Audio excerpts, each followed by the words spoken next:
had trade discussions with the Steelers about their lone Pro Bowl selection last season, tight end Jonnu Smith.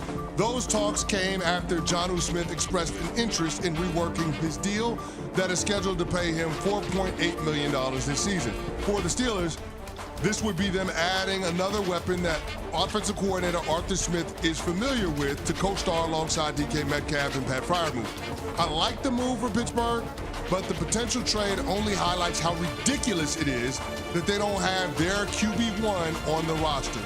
Ideally, with multiple new weapons in a new system together, you want a quarterback and his receivers to have the longest possible runway to prepare for the upcoming season. I get that the team already has a template, which is the recreation of Arthur Smith's 2020 Titans offense featuring A.J. Brown, Jonnu Smith, and Anthony Firkser. However, there's no substitute for actual on-field reps in practice against the defense to develop chemistry. It's the first week of June, and with minicamp next week, it's ultimatum time for Aaron Rodgers. Either he's on the roster this week, or he's not going to be a Steeler this season. Period. Remember when you said you thought that this could drag through April, and a lot of us thought you were crazy? We're like, oh no, he won't wait that long. It's the Steelers. It's Mike Tomlin. It's his only viable option. Of course he's going to go there.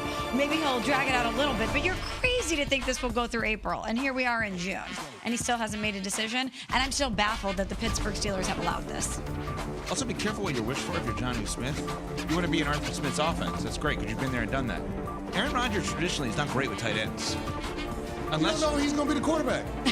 Well, okay, that's true. You don't know he's going to be the quarterback. I'm just. Technically, you're right about that. It could end up being Kirk Cousins. I guess my whole point in saying all of this is, like, they're making all of these moves to try to make a difference in terms of their results in the postseason. This is where they need to draw the line this week. If he's not on the roster this week, then they need to pivot and go a different direction. And he's not an option anymore. He's not an option anymore. Because they need to be about the business of trading for Kirk Cousins from the Atlanta Falcons. I'm with you. This is the week. If he doesn't sign a contract with the Steelers this week, which would lead to him being in minicamp next week, then they need to pivot off of him and try to make the trade for Kirk Cousins, period. This is the week. Define week. Friday, Sunday? What are we looking at? Friday. This is the week. This is ultimatum time. Okay. Now, here's the problem. When you're in the business of giving ultimatums in a relationship, the relationship is already over. I can't believe the relationship with the Pittsburgh Steelers is over before it even starts, but it is Aaron Rodgers. What? I know that technically he didn't miss time when you really boil it down. But imagine what a bad look that would be for Pittsburgh if ultimately this entire time there wasn't a handshake deal and he doesn't end up there and it wasn't something that they knew that we didn't, that it was exactly what we thought it was, which is that he does not want to play there. And then they waited for him all this time.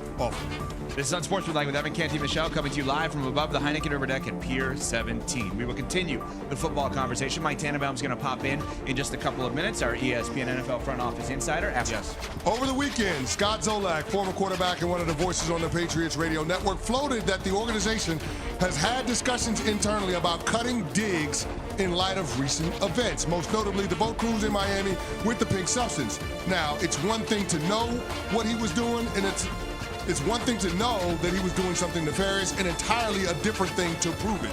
So the Pats cutting bait with Diggs for violating a personal conduct policy and or illegal substances seems highly unlikely. Still yet, New England holds all the cards when it comes to Diggs because Diggs must pass a team physical before he's entitled to any of the money under his current contract. Keep in mind, his injury designation is at the sole discretion of the team doctor. Diggs is still recovering from a knee injury that ended his 2024 season with the Texans. And though that rehab is typically routine, it could provide enough cover for the Pats to get out of the deal. See the Antonio Brown situation from the New England Patriots back in 2020. Ironically, it's starting to become an uncomfortable fact pattern with Steph Diggs. First, he wears out his welcome with the Minnesota Vikings, then the Buffalo Bills. That was followed by a quick exit in Houston. So all of a sudden, we have to start asking this question: are the Pats better off without Steph Diggs? It's a tough question. But you're right about the pattern. And I keep thinking about Buffalo specifically and the tension with Josh Allen and how Josh Allen was without Steph Diggs, because right when it happened, we're like, oh, wow, you're taking away a big weapon from him. Even if there was underlying tension there, will he step up? MVP. And I think if it was a problem for somebody like Josh Allen, is that what you want your budding superstar quarterback in Drake May to have in his locker room? No. I never wanted him on the team in the first place because of the other 3 stops. Right? Forget what did or did not happen on a boat, Cardi B, New England, whatever. I'm just talking about the other 3 stops. I don't know how those 3 stops would make you think, yeah, he'll be good for our young quarterback. When the young quarterback and Josh Allen got better without him, the young, awesome quarterback, I mean, seemingly like through the roof character-wise, and C.J. Stroud, I know he got hurt there. The Texans weren't excited to bring him back. What's different here?